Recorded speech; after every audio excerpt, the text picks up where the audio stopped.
Episode 4. Under Grace, Not Law. The Lie That Grace Erased the 10 Commandments. Series title, Sabbath Under Fire, Exposing the 8 Lies That Deny God's Commandment. They say we're under grace, not under law. They say Jesus fulfilled the commandments so we don't have to keep them. They quote Romans 6:14 like it's a magic eraser. For ye are not under the law, but under grace. And just like that, they sweep away the 10 Commandments. No more Sabbath, no more moral standard, no more obedience, just grace. But let's pull back the curtain on this dangerous deception. Here's the lie. Because we are under grace, we are no longer obligated to obey the 10 Commandments, including the Sabbath. It sounds liberating, but it's a lawless gospel. And it's not what the Bible teaches. Let's go straight to Romans 6:14. Yes, Paul says we're not under law, but under grace. But don't stop reading. The very next verse, Romans 6:15, asks, "What then? Shall we sin because we are not under the law, but under grace? God forbid." Paul says, God forbid. May it never be. That grace gives you a license to sin. And what is sin? 1 John chapter 3:4. Sin is the transgression of the law. Let that sink in. If there's no law, there's no sin. And if there's no sin, there's no need for grace. So what does grace do? It doesn't erase the law. It forgives you for breaking it and empowers you to keep it. Titus 2:11-12 says, "For the grace of God teaches us that, denying ungodliness, we should live soberly, righteously, and godly in this present world." Grace is your teacher, not your excuse. Paul himself answers the whole debate in Romans 3:31. Do we then make void the law through faith? God forbid.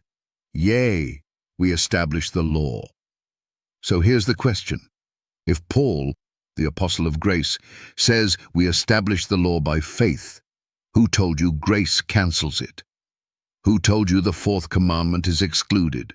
Who told you Sabbath obedience is legalism? It wasn't Jesus.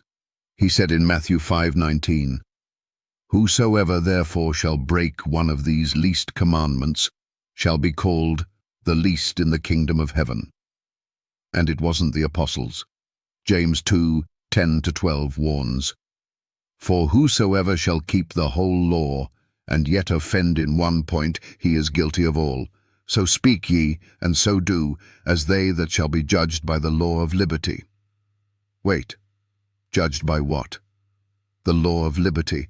That's the 10 Commandments. And judgment is still based on that standard. So here's the fatal flaw of the grace alone argument. If you abolish the law, you abolish sin. If you abolish sin, you don't need grace. And if you don't need grace, why did Jesus die? The truth is this: we are saved by grace, through faith, unto obedience.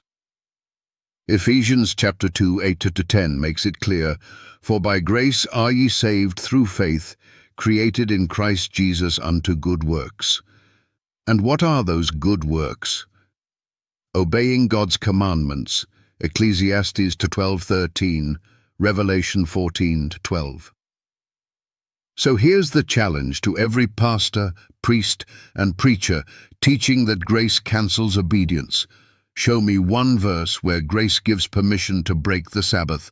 Show me one verse where Jesus says, "You no longer need to keep my commandments because I died." Show me one verse where Paul says, "Now that you're saved, you're free to ignore God's law." You won't, because it doesn't exist. The Sabbath isn't bondage. It's freedom from man-made tradition. It's the sign of a heart that loves God enough to obey, even when it's unpopular, because Jesus didn't die to free you from obedience. He died to free you from sin, so you could obey. Prove me wrong.